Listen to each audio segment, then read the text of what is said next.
ওম শান্তি।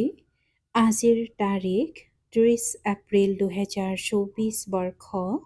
প্ৰাতঃ মুৰলী বাপদাদা মধুবন। আজিৰ পিতাৰ অমৃতবাণী হৈছে, মৰমৰ সন্তানসকল, নিজৰ খতিয়ান পৰীক্ষা কৰা যে গোটেই দিনটোত কিমান সময় পিতাক স্মৰণ কৰিলোঁ। কোনো ভুলটো নকৰিলোঁ, কিয়নো তোমালোক প্ৰত্যেকেই একোগৰাকী বেপাৰী। আৰু আজিৰ প্ৰশ্ন, কোনটো এটা পৰিশ্ৰম অন্তৰ্মুখী হৈ কৰি থাকিলে অপাৰ আনন্দিত হৈ থাকিবা?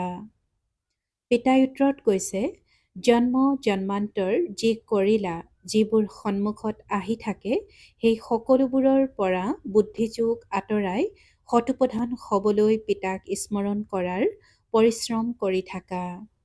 চাৰিওফালৰ পৰা বুদ্ধি আঁতৰাই অন্তৰ্মুখী হৈ পিতাক স্মৰণ কৰা, সেৱাৰ প্ৰমাণ দিয়া, তেতিয়া অপাৰ আনন্দিত হৈ থাকিবা। ওম শান্তি। পিতাই বহি সন্তানসকলক বুজায়, এইটোতো সন্তানসকলে জানে যে আত্মিক পিতাই আত্মিক সন্তানসকলক বুজায়। আত্মিক পিতা হ'ল বেসদৰ পিতা। আত্মিক সন্তানসকলো হৈ গ'ল বেসদৰ সন্তান। পিতাইতো সকলো সন্তানৰ সদ্গতি কৰিব লাগে কাৰ দ্বাৰা?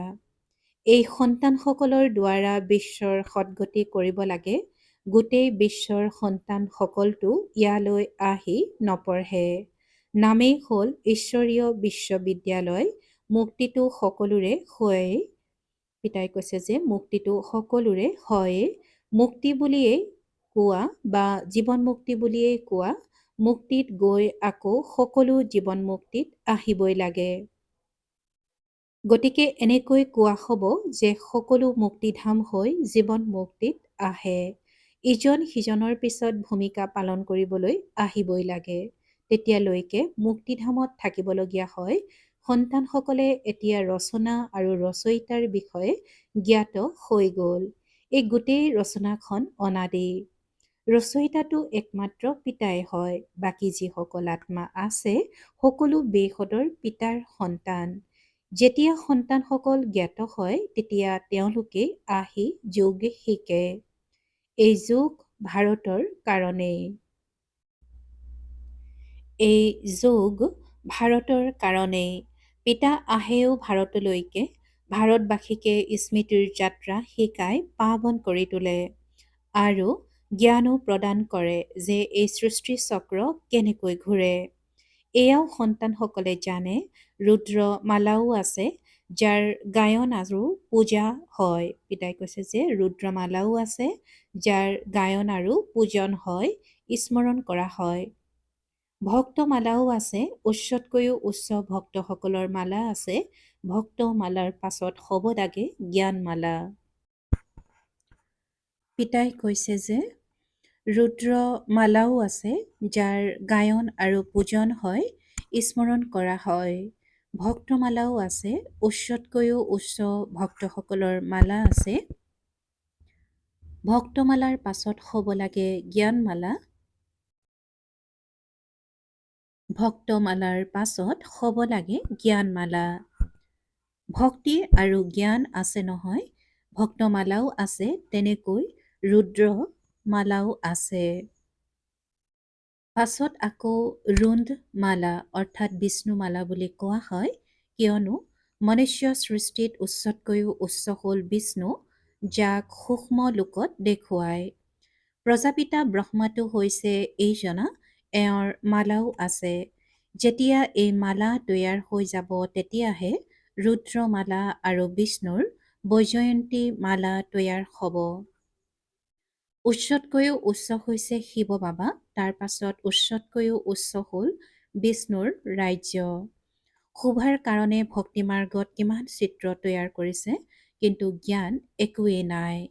তোমালোকে যিবোৰ চিত্ৰ তৈয়াৰ কৰা, সেইবোৰৰ পৰিচয় দিলে মনুষ্যই বুজি পাই যাব। নহ'লে শিৱ আৰু শংকৰক মিলাই এক কৰি দিয়ে।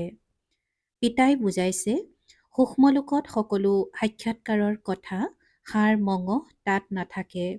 সাক্ষাৎকাৰ কৰে। সম্পূৰ্ণ ব্ৰহ্মাও আছে, কিন্তু তেওঁ হ'ল সম্পূৰ্ণ অব্যক্ত। এতিয়া ব্যক্ত ব্ৰহ্মা যিজনা আছে তেওঁ অব্যক্ত হ'ব লাগে। বক্তই পিতাই কৈছে যে এতিয়া ব্যক্ত ব্ৰহ্মা যিজনা আছে তেওঁ অব্যক্ত হ'ব লাগে। ব্যক্তই অব্যক্ত হয় যাক ফৰিষ্টা বুলি কোৱা হয়। পিতাই কৈছে যে যেতিয়া ব্যক্তই অব্যক্ত হয় আৰু তাকে ফৰিষ্টা বুলিও কোৱা হয়। সূক্ষ্মলোকত তেওঁৰ চিত্ৰ ৰাখি দিছে। সূক্ষ্মলোকলৈ যায় কয় বাবাই অমৃত পান কৰালে। এতিয়া তাত বৃক্ষ আদিতো নাথাকে, বৈকুণ্ঠত আছে। কিন্তু এনেকুৱা নহয় যে বৈকুণ্ঠৰ পৰা আনি পান কৰাই। এয়া সকলো সূক্ষ্মলোকত হোৱা সাক্ষাৎকাৰৰ কথা। এতিয়া তোমালোক সন্তানসকলে জানা যে ঘৰলৈ উভতি যাব লাগে আৰু আত্মা অভিমানী হ'ব লাগে। মই আত্মা অবিনাশী, এই শৰীৰ বিনাশী। আত্মাৰ জ্ঞানো তোমালোক সন্তানসকলৰ আছে। তেওঁলোকেতো আত্মা কি এইটো নাজানে। সেই লোকসকলে এইটো গম নাপায় যে আত্মাত 84 জন্মৰ ভূমিকা নিহিত হৈ আছে। এই জ্ঞান কেৱল পিতাইহে দিয়ে। নিজৰ বিষয়েও জ্ঞান দিয়ে। তমোপ্ৰধানৰ পৰা সতোপ্ৰধানো কৰি তোলে। বছ এইটোৱেই পুৰুষাৰ্থ কৰি থাকা। আমি আত্মা এতিয়া পৰমাত্মাৰ সৈতে যোগসূত্ৰ গঢ়িব লাগে। সৰ্বশক্তিমান পতিত পাৱন বুলি একমাত্ৰ পিতাকেই কোৱা হয়। সন্ন্যাসীসকলে কয় পতিত পাৱন আহক। কোনোবাইতো ব্ৰহ্মকো পতিত পাৱন বুলি কৈ দিয়ে। এতিয়া তোমালোক সন্তানসকলে ভক্তিৰো জ্ঞান পোৱা যে ভক্তি কিমান সময় চলে, জ্ঞান কিমান সময় চলে। এয়া পিতাই বহি বুজায়। প্ৰথমতে একোৱেই নাজানিছিলা। মনুষ্য হৈ তুচ্ছ বুদ্ধিৰ হৈ গৈছে। সত্যযুগত একেবাৰে স্বচ্ছ বুদ্ধিৰ আছিল। পিতাই কৈছে যে এই জ্ঞান কেৱল পিতাইহে দিয়ে। নিজৰ বিষয়েও জ্ঞান দিয়ে। তমোপ্ৰধানৰ পৰা সতোপ্ৰধান কৰি তোলে। বছ এইটোৱে পুৰুষাৰ্থ কৰি থাকা। আমি আত্মা এতিয়া পৰমাত্মাৰ সৈতে যোগসূত্ৰ গঢ়িব লাগে। সৰ্বশক্তিমান পতিত পাৱন বুলি একমাত্ৰ পিতাকেই কোৱা হয়। সন্ন্যাসীসকলে কয় পতিত পাৱন আহক। কোনোবাইতো ব্ৰহ্মকো পতিত পাৱন বুলি কৈ দিয়ে।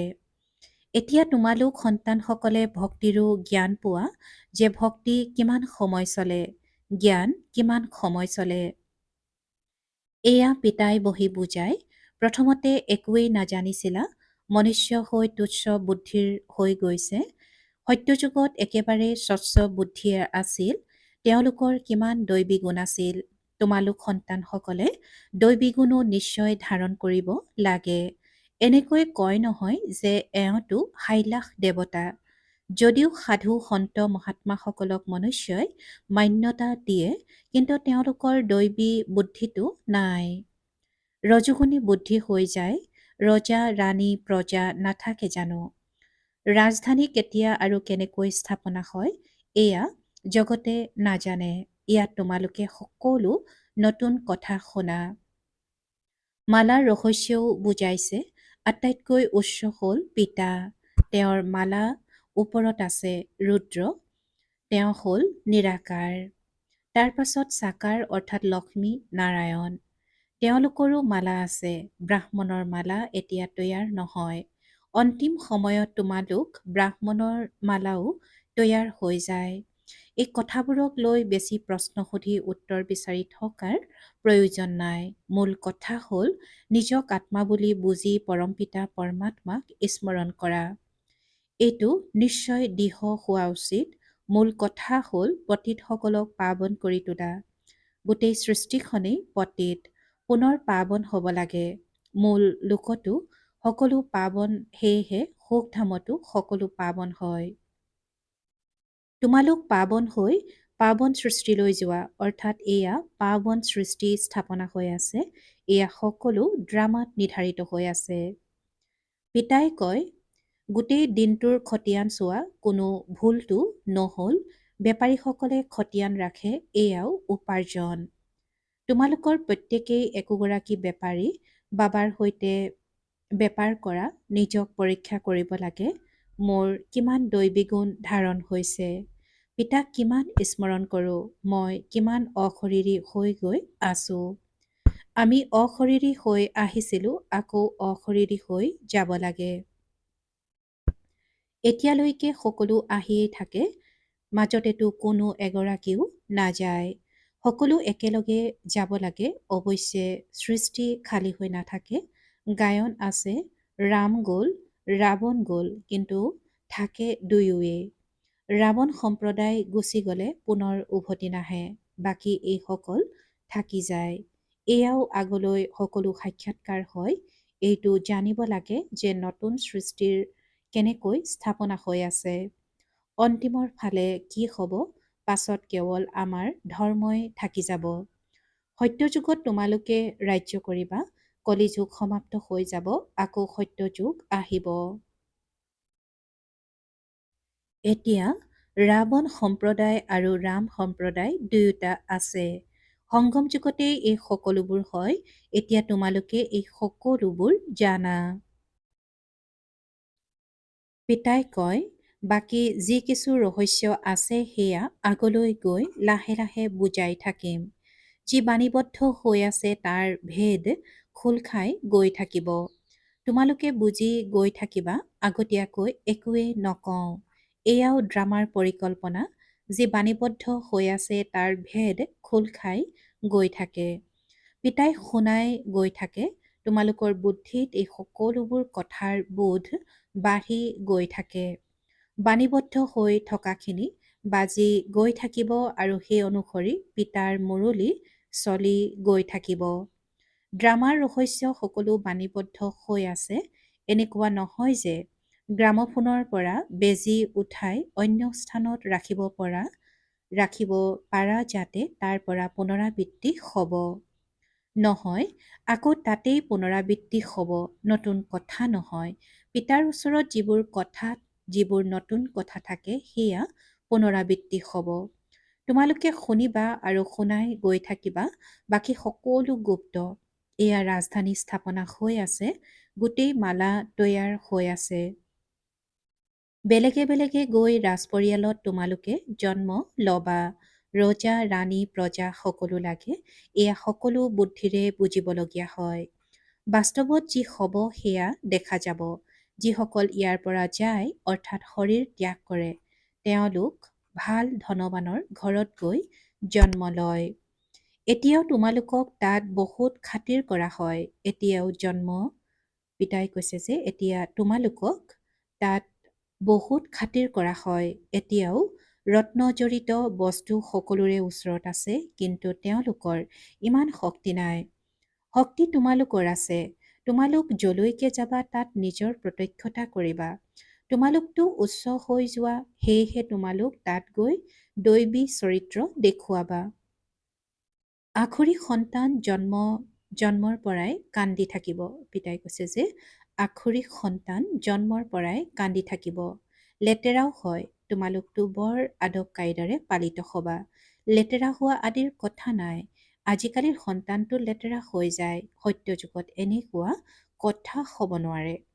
সেয়া স্বৰ্গ নহয় জানো? তাত দুৰ্গন্ধ নাহে যে ধূপ জ্বলাবলৈ ক'বলগীয়া হ'ব। বাগিচাত বহুত সুবাসিত ফুল থাকিব।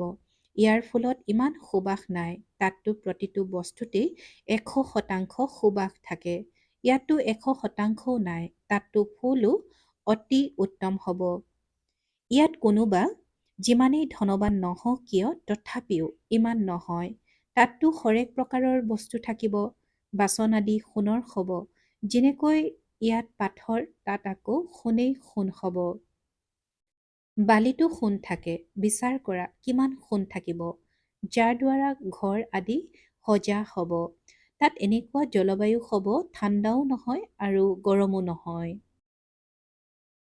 তাত এনেকুৱা জলবায়ু হ'ব, ঠাণ্ডাও নহয় আৰু গৰমো নহয়। তাত গৰমৰ বাবে দুখ নহয় যে বিচনী আদি ল'ব লাগিব। তাৰ নামেই হ'ল স্বৰ্গ। তাত অপাৰ সুখ থাকে। পিতাই কৈছে যে তাত অপাৰ সুখ থাকে। তোমালোকৰ দৰে পদ্মা পদম ভাগ্যৱান আৰু কোনো নহয়। পিতাই যিহেতু স্পষ্ট কৰি কৈছে যে সন্তানসকলক তোমালোকৰ দৰে পদ্মা পদম ভাগ্যৱান আৰু কোনো নহয়। লক্ষ্মীনাৰায়ণৰ কিমান মহিমা গায়, তেওঁলোকক যিজনে এনেকৈ গঢ়ি তোলে তেওঁৰ কিমান মহিমা হোৱা উচিত। প্ৰথমে হয় অবিভচাৰী ভক্তি আৰু তাৰ পাছত দেৱতাসকলৰ ভক্তি আৰম্ভ হয়। সেয়াও ভূত পূজা বুলি কোৱা হ'ব, কিয়নো তেওঁলোকৰ শৰীৰৰ অস্তিত্বটো নাই। পাঁচতত্বৰ পূজা কৰা হয়। শিৱ বাবাৰ ক্ষেত্ৰতো এনেকৈ কোৱা নহ'ব। পূজা কৰিবলৈ কোনো পদাৰ্থ বা সোণ আদিৰে প্ৰতিমা সাজে, আত্মাক জানো সোণ বুলি কোৱা হ'ব। আত্মা কি বস্তুৰে তৈয়াৰ হৈছে, শিৱৰ চিত্ৰ কি বস্তুৰে তৈয়াৰ হৈছে সেয়া তৎক্ষণাৎ কৈ দিব। কিন্তু আত্মা পৰমাত্মা কি বস্তুৰে তৈয়াৰ হৈছে এয়া কোনেও ক'ব নোৱাৰে। পিতাই কৈছে যে আত্মা আৰু পৰমাত্মা কি বস্তুৰে তৈয়াৰ হৈছে এয়া কোনেও ক'ব নোৱাৰে। সত্যযুগত পাঁচ তত্ত্বও শুদ্ধ হৈ থাকে, ইয়াত অশুদ্ধ। গতিকে পুৰুষাৰ্থী সন্তানসকলে এনে ধৰণৰ খেয়াল কৰি থাকিব। পিতাই কয় এই সকলোবোৰ কথাও বাদ দিয়া, যি হ'বলগীয়া আছে সেয়া হ'ব। প্ৰথমে পিতাক স্মৰণ কৰা, চাৰিওফালৰ পৰা বুদ্ধি আঁতৰাই মামেকম অৰ্থাৎ কেৱল মোক স্মৰণ কৰা, তেতিয়া বিকৰ্ম বিনাশ হ'ব। যিবোৰ শুনা সেই সকলোবোৰ এৰি এটা কথা দৃঢ় কৰা যে মই শতপ্ৰধান হ'ব লাগে। আকৌ সত্যযুগত যি কল্পই কল্পই হৈছে সেয়াই হ'ব, তাত কোনো হিনদেৰি হ'ব নোৱাৰে। মূল কথা হ'ল পিতাক স্মৰণ কৰা, এয়াই পৰিশ্ৰম, সেয়া পূৰ কৰা। পিতাই আজি কৈছে যে মূল কথা হ'ল পিতাক স্মৰণ কৰা, এয়াই পৰিশ্ৰম, সেয়া পূৰা কৰা। ধুমুহাটো বহুত আহে, জন্ম জন্মান্তৰ যি কৰিছা সেয়া সকলো সন্মুখত আহে। সেয়েহে সকলো ফালৰ পৰা বুদ্ধি আঁতৰাই অন্তৰ্মুখী হৈ মোক স্মৰণ কৰা, পুৰুষাৰ্থ কৰা। তোমালোক সন্তানসকলৰ স্মৃতিটো উদয় হ'ল, সেয়াও পুৰুষাৰ্থৰ ক্ৰম অনুসৰি। সেৱাৰ পৰাও গম পোৱা যায়। সেৱা কৰাসকলৰ সেৱাৰ আনন্দ থাকে। যিসকলে ভাল সেৱা কৰে তেওঁলোকৰ সেৱাৰ প্ৰমাণো পোৱা যায়। পাণ্ডা হৈ আহে কোন মহাৰথী অশ্বাৰোহী পদাতিক সেয়া ততালিকে গম পোৱা যায়। ভাল বাৰু। অতি মৰমৰ কল্পৰ পাছত পুনৰাই মিলিত হোৱা সন্তানসকলৰ প্ৰতি মাতা পিতা বাপ দাদাৰ স্নেহপূৰ্ণ স্মৰণ আৰু সুপ্ৰভাত। আত্মিক পিতাৰ আত্মিক সন্তানসকলক নমস্কাৰ। আৰু আত্মিক সন্তানসকলৰ আত্মিক মাতা পিতা আৰু বাপ দাদাৰ প্ৰতি স্নেহপূৰ্ণ স্মৰণ আৰু সুপ্ৰভাত আৰু নমস্কাৰ নমস্কাৰ নমস্কাৰ। আৰু আজিৰ ধাৰণাৰ বাবে মুখ্য সাৰ প্ৰথমতে আন সকলোবোৰ কথা এৰি বুদ্ধি চাৰিওফালৰ পৰা আঁতৰাই শতপ্ৰধান হ'বলৈ অশৰীৰী শোৱাৰ অভ্যাস কৰিব লাগে। দৈবী গুণ ধাৰণ কৰিব লাগে। দ্বিতীয়তে বুদ্ধিত ভাল ভাল খেয়াল আনিব লাগে। আমাৰ ৰাজ্যত বা স্বৰ্গত কি কি হ'ব তাৰ ওপৰত বিচাৰ কৰি নিজক তেনেকুৱা উপযুক্ত চৰিত্ৰৱান কৰি তুলিব লাগে। ইয়াৰ পৰা বুদ্ধি আঁতৰাই দিব লাগে। আৰু আজিৰ বৰদান।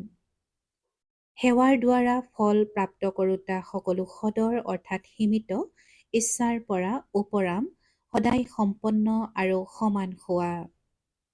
সেৱাৰ দ্বাৰা ফল প্ৰাপ্ত কৰোঁতা সকলো সদৰ অৰ্থাৎ সীমিত ইচ্ছাৰ পৰা উপৰাম সদায় সম্পন্ন আৰু সমান হোৱা। আৰু আজিৰ বৰদানৰ ব্যাখ্যা। সেৱাৰ অৰ্থ হৈছে ফল দিওঁতা। যদি কোনো সেৱাই অসন্তুষ্ট কৰে তেন্তে সেই সেৱা নহয়।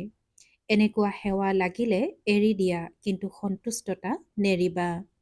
যেনেকৈ শৰীৰেৰে তৃপ্তজন সদায় সন্তুষ্ট হৈ থাকে, তেনেকৈ মনেৰে তৃপ্তজনো সন্তুষ্ট হ'ব। সন্তুষ্টতা হৈছে তৃপ্তিৰ লক্ষণ। তৃপ্ত আত্মাত কোনো ধৰণৰ সদৰ ইচ্ছা, মান, সম্ভ্ৰম, অৱলম্বন সাধনৰ ভোগ নাথাকিব। তেওঁলোক সদৰ সকলো ইচ্ছাৰ পৰা ঊৰ্ধ্বত থাকি সদায় সম্পন্ন আৰু সমান হ'ব। আৰু আজিৰ শ্লোগান। সঁচা অন্তৰেৰে নিস্বাৰ্থ সেৱাত আগবঢ়া অৰ্থাৎ পুণ্যৰ পুঁজি জমা হোৱা।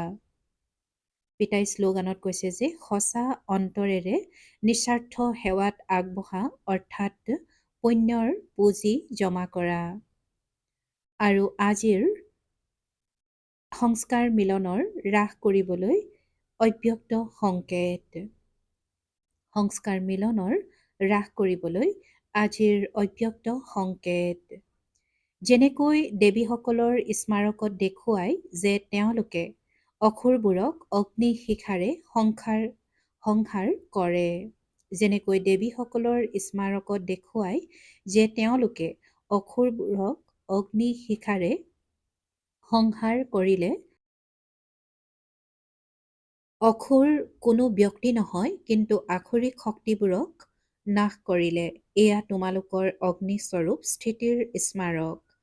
এতিয়া এনেকুৱা যোগ অগ্নি প্ৰজ্বলিত কৰা য'ত কলিযুগী সংস্কাৰ জ্বলি ছাই হৈ যায়। তেতিয়া সংস্কাৰ মিলনৰ হ্ৰাস হ'ব আৰু নতুন সংসাৰ আহিব। এতিয়া এনেকুৱা যোগ অগ্নি প্ৰজ্বলিত কৰা য'ত কলিযুগী সংস্কাৰ জ্বলি ছাই হৈ যায়। তেতিয়া সংস্কাৰ মিলনৰ হ্ৰাস হ'ব আৰু নতুন সংসাৰ আহিব। ওম শান্তি।